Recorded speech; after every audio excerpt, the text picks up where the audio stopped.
Hello kids, welcome to my channel code craft by Harsh प्रसाद।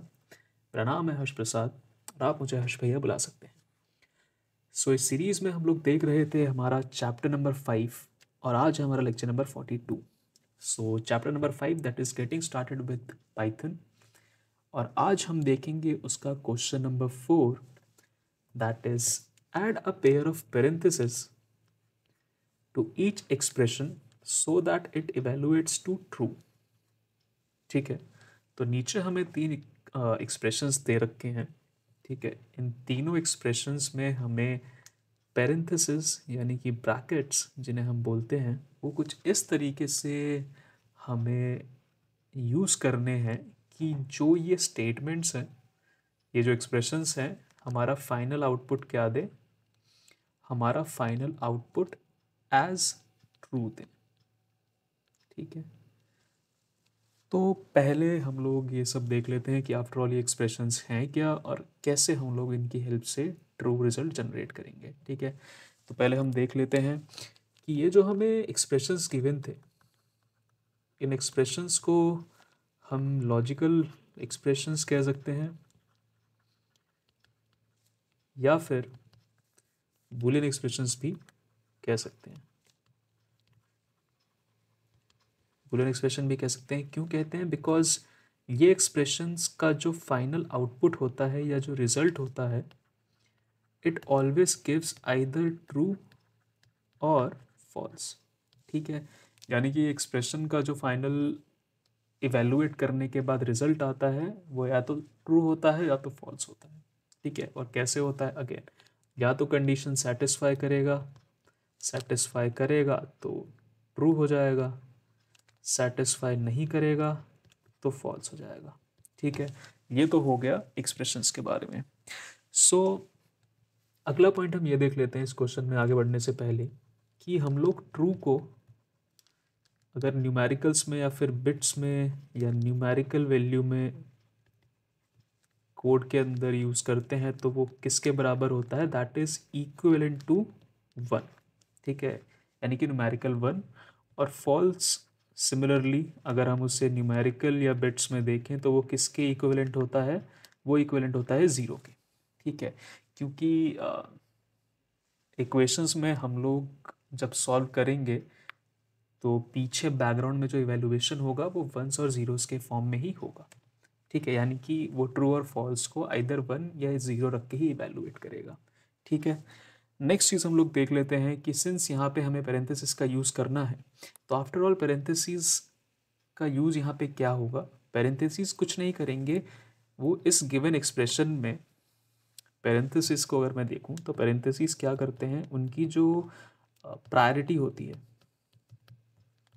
जो priority होती है वो बाकी आपके जो सिंबल्स होते हैं जिनके बारे में आपने इस चैप्टर में पढ़ा भी होगा, और अगर अभी तो नहीं पढ़ा तो आगे आने वाले क्वेश्चंस में मैं और बेटर तरीके से एक्सप्लेन करूंगा। बट फिलहाल के लिए इस क्वेश्चन के लिए समझ लो कि बाकी सिंबल्स जो आपके ऑपरेटर्स हो गए या सिंबल्स कह लो, प्लस माइनस डिवाइड मल्टीप्लाई, इन सबसे ज़्यादा होती है। ठीक है, तो पेरेंथेसिस के अंदर जो वैल्यूज़ होंगी, ठीक है, उनको हम लोग पहले सॉल्व करेंगे एज कंपेयर टू बाद वाली वैल्यूज़। ठीक है, यानी कि पहले ये इवेलुएट होगा, उसके बाद ये इस वाले एक्सप्रेशन के साथ इस वैल्यू के साथ इवेलुएट होगा।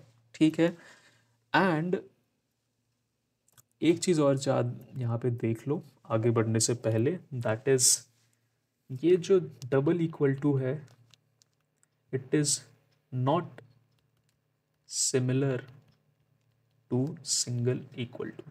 ठीक है, ये जो डबल इक्वल टू है ये बेसिकली आपका, हम इसे रिलेशनल ऑपरेटर में काउंट करते हैं और इसको हम लोग as an assignment operator count करते हैं। तो रिलेशनल और असाइनमेंट क्या है? ये आपका ऑपरेटर ये चेक करता है कि whether the value on left side is exactly similar to the value on right hand side. Whether ये जो आपका असाइनमेंट ऑपरेटर होता है वो लेफ्ट हैंड साइड पे जो भी वेरिएबल गिवन होगा उसको राइट हैंड साइड पे जो वैल्यू गिवन होगी वो असाइन कर देता है। ठीक है, आई होप इतना तुम लोगों को समझ आ गया होगा। सो इतना समझ आ गया है तो मैं इसे क्लीन कर रहा हूँ और फिर हम लोग बढ़ते हैं अपने सॉल्यूशंस की तरफ। ठीक है, चलो अभी ये इतना बहुत है, इससे ज़्यादा क्लीन करने की ज़रूरत लगती नहीं मेरे को। तो ठीक है, तो यहाँ पे हमारा जो पहला क्वेश्चन है वो है 0 इज़ इक्वल टू 1 और इज़ इक्वल टू 2। तो अगर हमें यहाँ पे इस तरीके से पैरेंथेसिस लगाने हैं कि हमारा जो फाइनल आए आंसर आए वो ट्रू आए। ठीक है, तो यहाँ पे आंसर लिख लेते हैं 0 double equal to 1 is equal to 2। ठीक है, तो एक काम करते हैं, पहले तो पूरे के बाहर पैरेंथेसिस लगा लेते हैं ताकि ये जनरेट कि हमें जो रिजल्ट मिले वो पता चल सके ट्रू है फॉल्स है।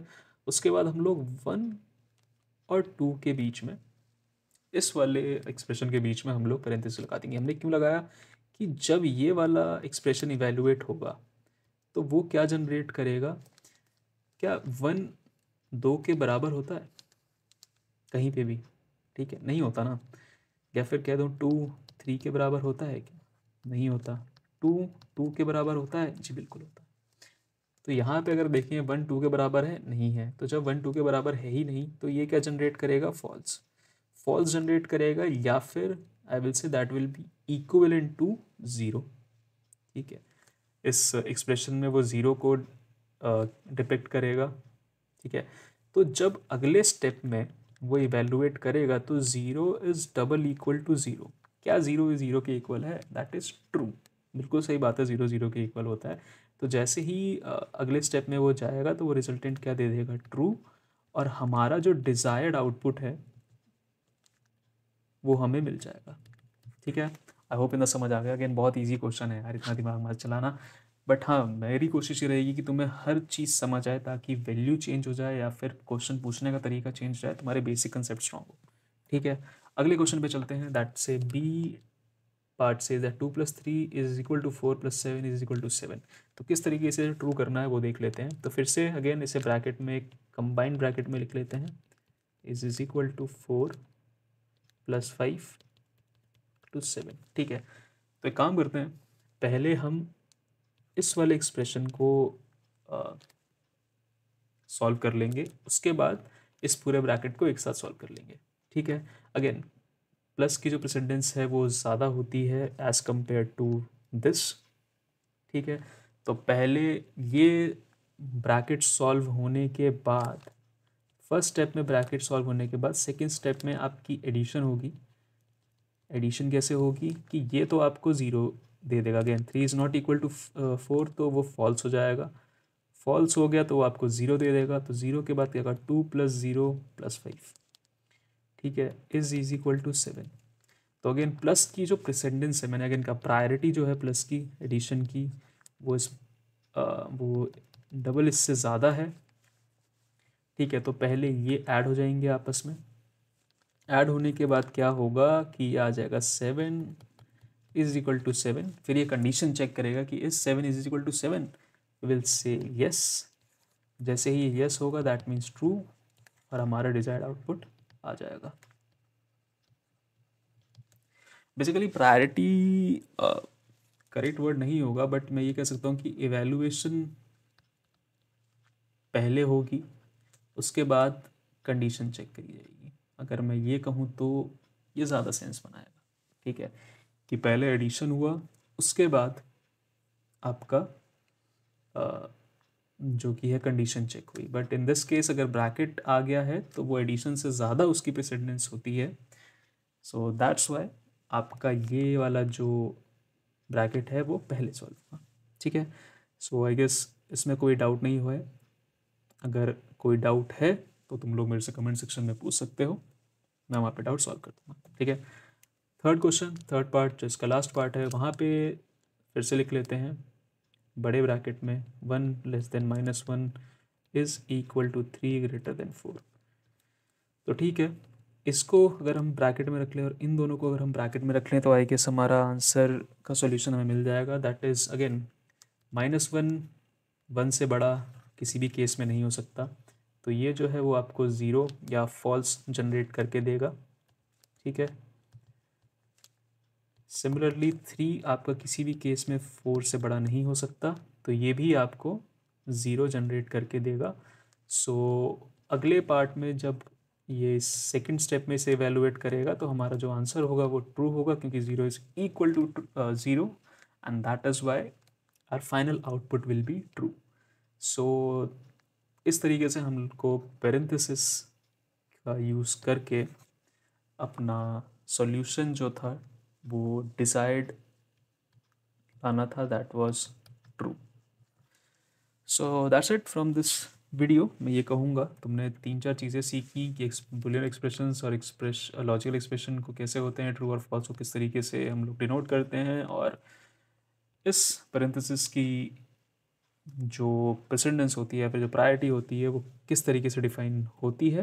बाकी और भी क्या नाम है कुछ कह सकता हूँ सिंबल्स हैं जो हम आने वाले क्वेश्चंस में ऑलरेडी प्रेजेंट हैं, तो हम लोग आने वाले लेक्चर्स में उसके बारे में देखेंगे कि किस तरीके से हम लोग उस क्वेश्चन को सॉल्व करेंगे। So thank you guys, thank you for watching this lecture. I hope तुम्हें लेक्चर पसंद आया। लेकिन पसंद आया तो लाइक करो, अपने दोस्तों के साथ शेयर करो, उन्हें दिखाओ कि किस तरीके से आसानी से वो लोग मुश्किल से मुश्किल या इजी से इजी कंसेप्ट सीख सकते हैं और इन डेप्थ सीख सकते हैं। ठीक है, और कमेंट करो अगर तुम्हें कोई चीज़ समझ ना आई हो। ठीक है, एंड दैट्स इट। मैं कहूँगा अगले लेक्चर के लिए रेडी रहो, रिवीजन करते रहो, पढ़ते रहो, इन वीडियोस को बार बार देखते रहो, तुम्हारे कंसेप्ट स्ट्रांग होंगे। एंड मैं ये कहूँगा कि हर लेक्चर को देखने से पहले कोशिश ये करा करो कि प्रीवियस अपना रिवाइज करके आओ। रिवाइज करके आओगे तो उससे क्या होगा, तुम लोगों को बेटर अंडरस्टैंडिंग होगी कंसेप्ट्स की। कि नहीं भी करके आओगे तो मैं तो करवा ही दूंगा, ठीक है। बट इन केस अगर मैं भी ना करवा पाऊँ तो यार थोड़ा सा तो तुम लोगों को अपने ऊपर काम करना पड़ेगा, मेहनत करनी पड़ेगी कि रिवीजन एटलीस्ट अपने एंड से करके आओ। ठीक है, so that's it from this video kids. मिलते हैं अगले लेक्चर में, तब तक के लिए टेक केयर।